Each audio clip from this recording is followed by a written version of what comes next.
Halo, apa kabar? Saatnya Anda menyimak berita Medan bersama saya Frin Meriana. Sejumlah informasi menarik akan kami sajikan untuk Anda dan berikut 3 berita utama hari ini. Ratusan kendaraan terjebak kemacetan panjang akibat banjir di kawasan Letda Sujono, Kota Medan. Puluhan sepeda motor mogok.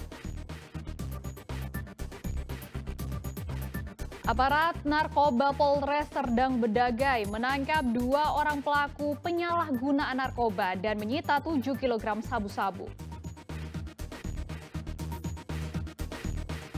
Petugas pemadam kebakaran Kabupaten Asahan mengevakuasi 2 ekor biawak yang bersarang di sebuah gudang di Kota Kisaran.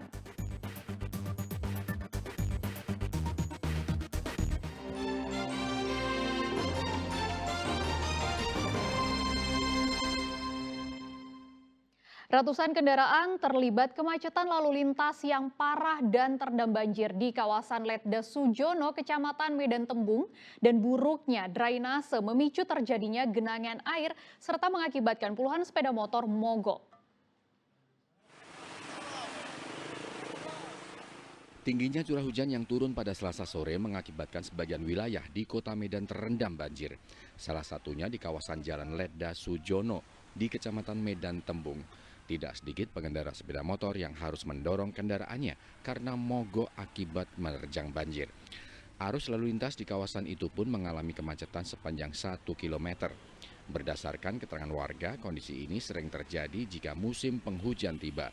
Keadaan ini diperparah oleh buruknya drainase serta berada pada dataran yang rendah. Ini keretanya kenapa, Bang? Ini kereta nggak bisa dipaksa ini karena kalau dipaksa dia mesin dia bisa rusak mau kemana gitu kan. Bang, ini sering banjir di daerah sini, Bang? Sering Bang. Abang sering lewat sini? Nggak sering sih, untuk bulan ini baru ini dan saya pun juga termasuk lewat dari sini juga lah sebagai korban juga gitu kan. Kalau banjir di daerah sini sampai semana, Bang? Sampai ini nggak sampai seruntuk sih. Satu ban lah, satu ban motor. Warga berharap pemerintah Kota Medan lebih serius menangani permasalahan banjir seperti ini. Apalagi penanganan banjir seringkali menjadi salah satu pembahasan program di setiap pemilihan kepala daerah. Muhammad Hamdani melaporkan dari Medan. Aparat Satuan Reserse Anti Narkoba Polres Padang Sidempuan melumpuhkan seorang residivis narkoba. Tersangka dibekuk dalam mobil saat membawa 27 gram sabu-sabu. Video amatir merekam penangkapan tersangka Aldi, residivis kasus narkoba, beberapa hari lalu di Kecamatan Padang Sidempuan, Batuna 2. Saat kejadian, tersangka akan melakukan transaksi narkoba dengan seorang pengedar yang identitasnya sudah diketahui polisi. Kapolres Padang Sidempuan mengatakan tersangka Aldi dibekuk di dalam mobil dalam perjalanan menuju ke lokasi transaksi. Namun karena melawan petugas, tersangka akhirnya dilumpuhkan. Setelah digeledah, petugas menemukan 27 gram sabu-sabu yang disimpan di dalam sepatu.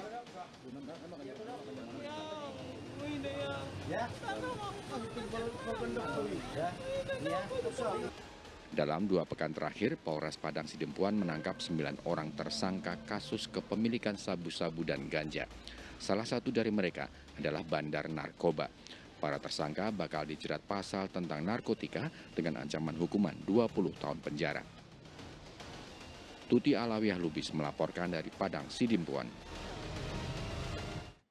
Petugas Satuan Narkoba Polres Serdang Bedagai menangkap 2 orang terduga pelaku narkoba di Simpang Kawat, Kabupaten Asahan. Polisi menyita 7 kg sabu-sabu dari 2 lokasi yang berbeda. Petugas Sat Narkoba Polres Serdang Bedagai menangkap 2 orang terduga pelaku penyalahgunaan narkoba, yaitu ZH berusia 39 tahun dan RJ 32 tahun. Mereka ditangkap saat sedang duduk santai di salah satu warung Simpang Kawat, Kabupaten Asahan.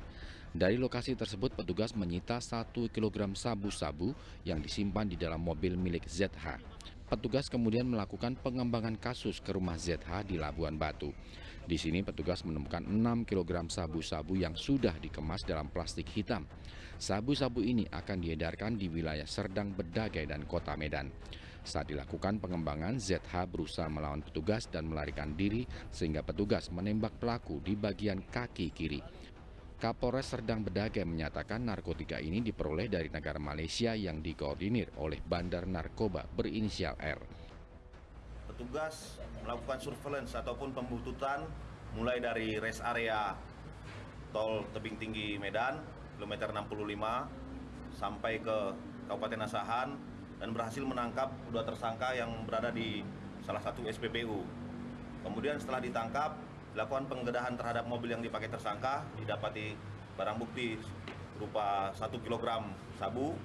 Kemudian petugas kami terus mengembangkan dan menginterogasi tersangka. Selanjutnya diperoleh alamat rumah tinggal yang bersangkutan, kemudian didatangi dan dilakukan penggeledahan, didapati barang bukti 6 kg sabu. Kedua tersangka bakal dijerat pasal Undang-Undang Narkotika dengan ancaman hukuman penjara seumur hidup. Muhammad Hamdani melaporkan dari Serdang, Bedagai.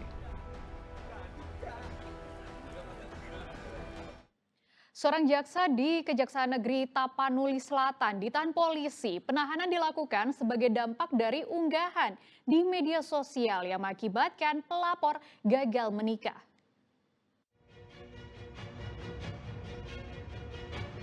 Jovi Andrea Bahtiar, jaksa fungsional di Kejaksaan Negeri Tapanuli Selatan, ditetapkan tersangka oleh Polres Tapanuli Selatan. Ia ditahan atas pelanggaran Undang-Undang Informasi Transaksi Elektronik (ITE). Jaksa Jovi menjadi tersangka setelah dilaporkan oleh seorang aparatur sipil negara yang merupakan rekan kerjanya sendiri berinisial NM. Ia merasa dirugikan oleh postingan tersangka di akun media sosialnya. Dalam postingan itu, tersangka menyebut pelapor tak pantas berpacaran hingga berhubungan badan dengan menggunakan kendaraan dinas kejaksaan. Akibat postingan itu, orang tua pelapor mengalami tekanan psikis. Postingan tersangka akhirnya mengakibatkan NM gagal menikah. Berbagai upaya mediasi termasuk restoratif justice telah ditempuh, namun semua upaya tersebut tidak menumbuhkan hasil. Pelapor meminta kasus ini dilanjutkan dan jaksa Jovi akhirnya ditahan.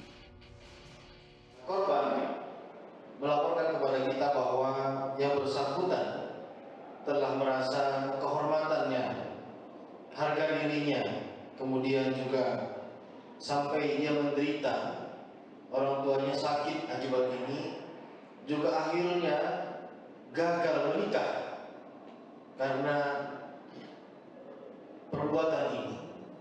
Karena perbuatan ini telah menyerang kehormatan yang bersangkutan, saya tidak boleh meng-share apa perkataan yang di-share di media sosial itu karena ini menyangkut kesusilaan dan nanti justru terjadi penyebaran kalau saya sampaikan kata-kata yang ada di media sosial itu, sehingga hal itu kita skip, tidak bisa kita sampaikan. Pada intinya bahwa korban sangat dirugikan dalam hal ini dan juga sampai orang tua korban juga ikut menderita secara psikis. Tersangka bakal dijerat dengan pasal tentang informasi dan transaksi elektronik (ITE) dengan ancaman hukuman 6 tahun penjara. Tuti Alawiyah Lubis melaporkan dari Tapanuli Selatan.